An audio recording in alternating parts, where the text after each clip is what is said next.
Hey there, in today's training, I'm gonna talk about how to throw away your to-do list. Who is excited?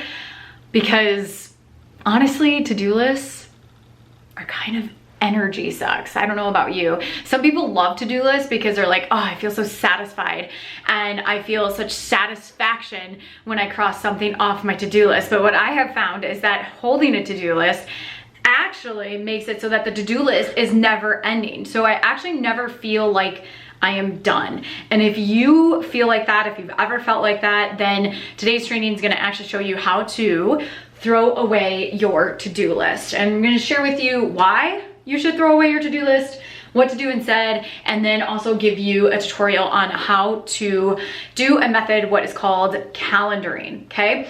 This is so key because this is gonna drastically change your productivity, how you schedule, what you schedule.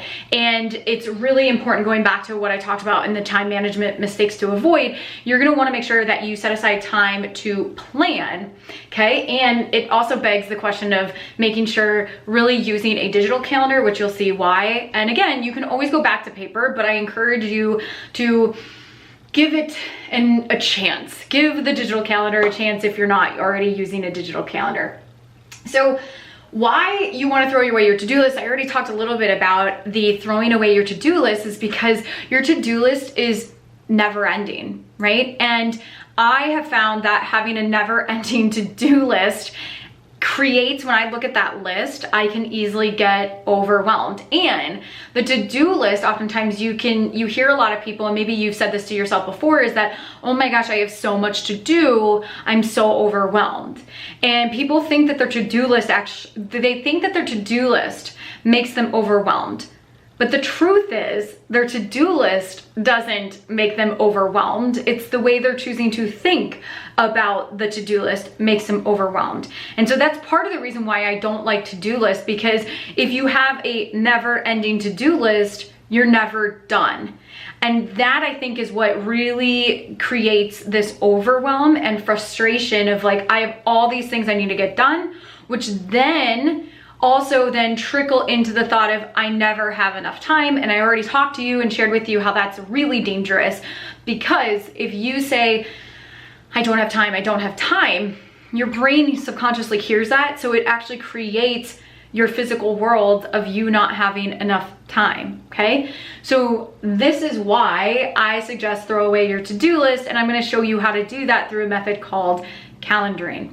And calendaring is where everything that you need to do to get done has a place on your calendar. So let's say you need to go to the grocery store and you have an entire grocery list that you need to go for the grocery store. Let's say you need to go to the UPS store, you've got to get a hair appointment. So instead of these being on a paper to-do list, what you do is you actually find the time on your calendar and decide ahead of time of when you're going to do these things, and you plan it out from the actual piece of going to the UPS store, to the grocery store, to the travel time, right? So that's just an example from personal standpoint.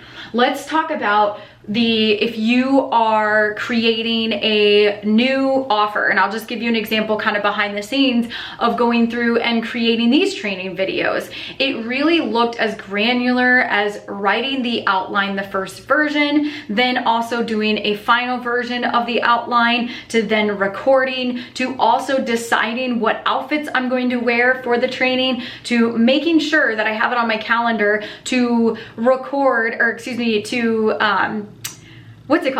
charge my devices, right? So everything that I need to get done and that I need to do is on my calendar. Now I know at first this sounds really overwhelming, and it's a lot of pieces, especially if you're someone who doesn't plan at all, but I want you just to take a little bit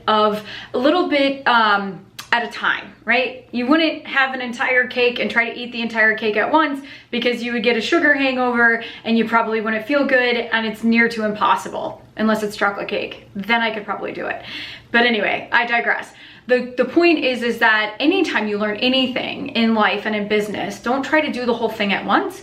Take one little piece, implement it, and then go from there, right? If you're someone who's never run in their life and you start with saying, I'm gonna do a marathon, you're not gonna go out and try to run 26.2 miles. The first thing you might do is say, I'm gonna walk for 20 minutes, right? So creating that bridge by the tiny steps. And doing so is really going to allow you actual freedom. Sometimes my friends can say, Amanda, you plan a lot, like, doesn't that feel constrictive? And I'm like, actually, no, it feels very freeing because I always know ahead of time what I need to do in order to get the results that I want in my life, whether it's personal or whether it's business. And that actually, by putting things on the calendar and creating those constraints ahead of time, allow me to make decisions more easily, okay? So that's why what we're gonna do is this method of calendaring, and I'm gonna show you in a tutorial and walk you through how to do that in the next video.